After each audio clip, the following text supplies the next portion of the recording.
سہیل افریدی کا وفاق کے خلاف دھماکے دار ایک طرح سے اعلان جنگ جناب۔ سہیل افریدی نے کیا ایسا اعلان کیا کہ ہلچل مچ گئی؟ آج اس پر بات کرتے ہیں اور آپ کو آگاہ کرتے ہیں کہ معاملہ کیا ہے۔ میں ہوں شہزاد چودھری اور آپ دیکھ رہے ہیں مارگلا نیوز۔ میرے ساتھ موجود ہیں معروف تجزیہ کار اور سینئر جرنلسٹ اور کالم نگار سید ذوالفقار علی شاہ۔ آئیے ان سے بات کرتے ہیں۔ السلام علیکم شاہ جی۔ شاہ جی کیسے ہیں؟ اللہ کا شکر، آپ سنائیں صاحب؟ شاہ جی ماشاءاللہ وہ مانتے تو نہیں ہیں مرشداتی پارٹی جو ہے لیکن ان کے وزیر اعلیٰ کے پی جو ہیں وہ انہوں نے کہا جی کہ ہم وفاق کو محصولات جو دینے ہیں جو ان کے حصے کے ہیں وفاق کو ملنے ہیں وہ ہم نہیں دیں گے۔ وجہ کیوں؟ کیونکہ جی بانی سے ملاقات کرائی جائے۔ اب آپ اس کو سمجھتے ہیں کہ یہ قانون میں یا آئین میں اس کی کوئی گنجائش ہے یا اس طرح کا مطالبہ کو کیا جا سکتا ہے یا یہ کو میرے جیسے بندے کی بڑا کی ہے؟ سر پتہ کیا بات ہے کہ ایک تو یہ جو سوشل میڈیا ہے نا سر، اس کے اوپر مقصد اتنا انحصار کرتے ہیں، اور میں پہلے بھی ایک دفعہ کہا تھا کہ جو کچھ کہا جائے نا صرف تھوڑا سا کام کریں، گوگل استاد سے نہ پوچھ لیا کریں۔ اچھا ٹھیک ہے، تو وہ کلیئر آپ کو بتا دے گا۔ پہلی بات تو یہ ہے کہ 6.40 ارب روپے ہیں، 6 ارب 40 کروڑ روپے ہیں۔ اچھا، جس کی وہ کہہ رہے ہیں کہ جی میں نے نہیں دینے پایا نا۔ اچھا، کہتے ہیں میں کھیڑنا ہی نہیں۔ اچھا ٹھیک ہے، میں نہیں دینے جب تک بانی سے ملاقات نہیں کرائی جائے گی۔ اچھا جی ٹھیک ہے سر، ارب ہار روپیہ تو وفاق ان کو دیتا ہے۔ جی ظاہر ہے، بالکل وفاق محصولات کا حصہ جو صوبوں کو دیتا ہے، صوبوں کو دیتا ہے۔ ٹھیک ہے، تو وفاق کہے گا کہ بھائیان تو نہ دے اسی آپ کٹ لیں گے۔ اچھا پھر کیا کریں گے؟ مطلب یہ بیان کی بڑک ہے نا، یہ اچھا وہی ہے نا کہ میرے جیسے بندے کو بڑک ہے یار کوئی نہیں۔ یہ کہتے ہیں پاپولر پالیٹکس، اچھا کہ عوام کے اندر ایک مقبول سیاسی بیانیہ جو ہے نا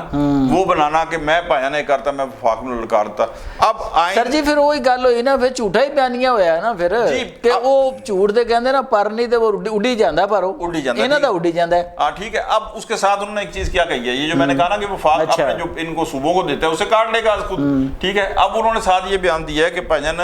آئین کے آرٹیکل 164 ہے، کہتا ہے جی اس کے اندر وفاق اپنے طور پہ یک طرفہ طور پہ کٹوتی نہیں کر سکتا۔ اچھا بھائیان آپ تو آئین کی تشریح نہیں کریں گے نا، اگر آپ سمجھتے ہیں کہ یک طرفہ طور پہ کٹوتی نہیں کر سکتا، آپ پشاور ہائی کورٹ چلے جائیں، آپ سپریم کورٹ میں چلے جائیں، آپ میرے خیال میں کانسٹیٹیوشنل کورٹ جو ہے وہاں آپ چلے جائیں، تو وہاں سے فیصلہ ہو جائے گا۔ صحیح، ٹھیک ہے، اس لیے کہ اگر فیڈریشن مانگ رہی ہے صوبوں سے پیسے، تینوں صوبے دے رہے ہیں، تو پھر آپ کیوں نہیں دے رہے؟ جی پھر آپ دے بھی نہیں رہے اور پھر آپ تڑیاں بھی لگا رہے ہیں۔ اچھا چوہی صاحب میں آپ کو ایک چیز اور بتاؤں کہ یہ فنڈ کی کٹوتی تو میں نے کہا نہیں، وفاق جب دے گا تو وہ از خود کر لے گا، جس کا وہ کہہ رہے ہیں کہ جی آرٹیکل 164 کے تحت وہ از خود یک طرفہ طور پہ نہیں کر سکتا، لیکن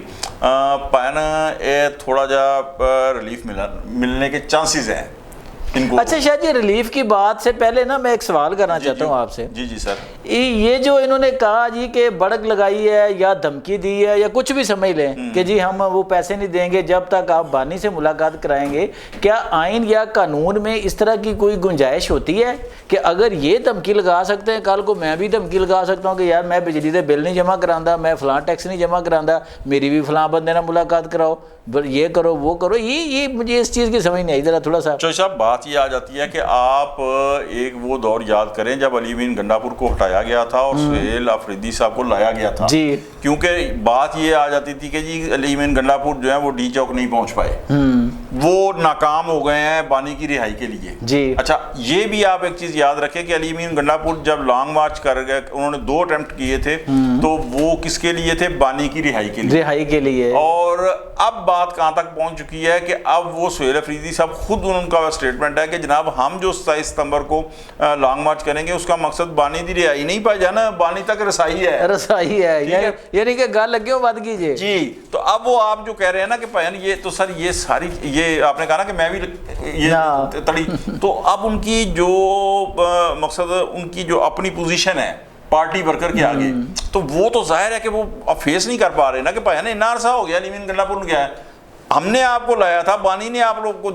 جو جیل سے بنایا تھا وہ یہ تھا کہ آپ 2.5 فٹ لگائیں گے تو بھائی بانی جو ہے وہ جیل سے باہر گیا، وہ تو سیدھا پرائم منسٹر ہاؤس پہنچ جائیں گے۔ آپ جو ہے الٹا یہ ہوا کہ بانی سے ملاقاتیں بھی بند ہو گئی ہیں۔ تو اب انہوں نے مقصد فیس کرنا ہے نا ورکرز کو، جی تو اس کے لیے انہیں ظاہر ہے یہ اسٹیٹمنٹ دینے پڑیں گے سر اس طرح کے، ورنہ ان اسٹیٹمنٹ کے اندر جو ہے یہ بالکل کوئی سمجھیں کہ آئین کے مطابق مثلا وفاق کو ایسا کچھ نہیں ہے کہ اس پہ کوئی فرق پڑے گا یا وہ سمجھے گا کہ یار پتہ نہیں بڑا کچھ ہونے لگا، اس لیے کہ وفاق ان کو پیسے دیتا ہے نا سر، یہ وفاق کو جو ہے یہ وفاق اپنے کاٹ لے گا، اور پھر زیادہ اماؤنٹ بھی نہیں ہے، 6 ارب 40 کروڑ روپے ہیں سر، اس کے اندر کون سی کوئی 6 خرب ہے۔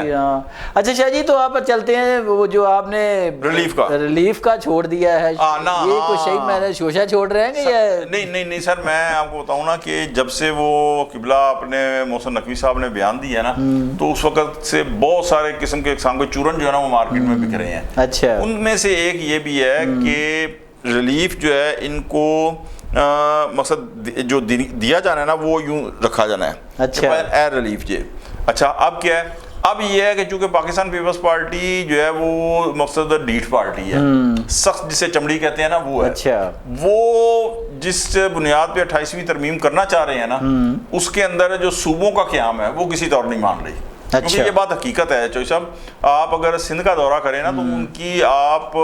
تاریخ اگر آپ دیکھیں تو میں تھوڑا سا آپ کو بتاؤں کہ قیام پاکستان سے پہلے بھی انگریزوں نے اسے بمبے ریزیڈنسی کے انڈر کیا تھا سندھ کو بالکل، لیکن پھر 1934 میں ان کو الگ کرنا پڑا تھا، قائد اعظم کے 14 نکات کے اندر بھی شامل تھا۔ تو سر اس مسئلے کے اوپر وہ کافی زیادہ سینسٹیو ہیں، تو پیپلز پارٹی اگر مان لے کے صوبے بنتے جاتے ہیں، فرض کریں اگر کراچی حیدرآباد سکھر بنتا ہے تو سر یہ تو ان کے ہاتھ سے نکل جائے گا نا ایک قسم کا، یہ تو پھر مقصد کسی اور کے ہاتھ میں چلے جائیں گے نا، تو وہ یہ صوبوں کا ماننا جو ہے وہ ان کی سیاست کے لیے موت ہے پاکستان پیپلز پارٹی کی۔ تو اب یہ کریں گے کہ انہیں کہیں گے کہ یہ 28ویں ترمیم کے اندر آپ ہمارا ساتھ دیں۔ اچھا جی ہاں، تو حصہ بقدر جسہ، اچھا پھر کوئی رعایت جو ہے وہ جس طرح کارپوریٹ کرتے جائیں گے اس حساب سے رعایت جو ہے نا وہ انہیں ملتی جائے گی۔ اور میں آپ کو بتاؤں گورنمنٹ کا کیا لگتا ہے تسی انہوں راہ دکھا رہے ہو، سر مجھے ایک چیز بتائیں، ملاقات ہی کرنی ہے نا، تو وہ کہتے ہیں جی ٹھیک ہے ملاقات کر لیں، ٹھیک ہے۔ اور پھر دوسری بات یہ ہے کہ اپر ہینڈ ہمیشہ ریاست کا ہوتا ہے، نہیں ظاہر ہے، وہ کہے گے جی اب ملاقات کراتے ہیں، جی ہلو کر لو فری صاحب، آپ جا کے ملاقات کریں، کر کے جی دیو ووٹ، ووٹ دے کے اس کے بعد مہینے 2 مہینے بعد وہ پھر بند کر دیں ملاقاتیں۔ تو اپر ہینڈ ہمیشہ اسٹیٹ کا ہوتا ہے، ریاست کا ہوتا ہے، ٹھیک ہے۔ تو یہ 28ویں ترمیم کے اوپر جس حد تک یہ تعاون کرتے جائیں گے اس حد تک ان کو ریلیف ملتا جائے گا، اور اس کے بعد تو صاحب یہ اگر تعاون جاری رہا تو بانی کی رہائی نہیں، کچھ نہ کچھ بہتر ہو سکتا ہے، بلے کا نشان مل سکتا ہے۔ ہاں بالکل، آپ دیکھیں نا لوکل باڈی الیکشن ہونے والے ہیں بالکل، ہاں جی، تو وہ کہیں گے جی ٹھیک ہے آپ کو بلے کا نشان ملتا ہے، آپ ایز اے پولیٹیکل پارٹی اس میں حصہ لیں، تو یہ مقصد اس طرح کے ریلیف ان کو مل سکتے ہیں۔ باقی 6 ارب 40 کروڑ روپے پائن ہو رہی تک گالی کو نہیں چاہیے صاحب، وہ لے لیں گے، وہ وفاق والے جو ہے نا سائن لے لیں گے، کوئی مسئلہ ہی کوئی نہیں ہے۔ جی ناظرین، یہ تھے سید ذوالفقار علی شاہ جنہوں نے بتا دیا ہے، حقیقت کھول دی ہے کہ جو کے پی کے وزیر اعلیٰ سہیل افریدی صاحب نے بڑک ماری ہے نا، یہ میرے ارگے بندے دی بڑک ہی ہے، انہیں کچھ نہیں ہے گا، اور باقی انہوں نے رستہ ضرور دکھا دیا ہے کہ جناب آپ 28ویں ترمیم جو آ رہی ہے جس کے چانسز ہیں اس میں اگر تعاون کریں گے تو کچھ نہ کچھ آپ کو مل ہی جائے گا۔ آج تک کے لیے اتنا ہی، ملتے ہیں اگلے کسی پروگرام میں نئے ٹاپک کے ساتھ، اجازت دیجیے، اللہ نگہبان۔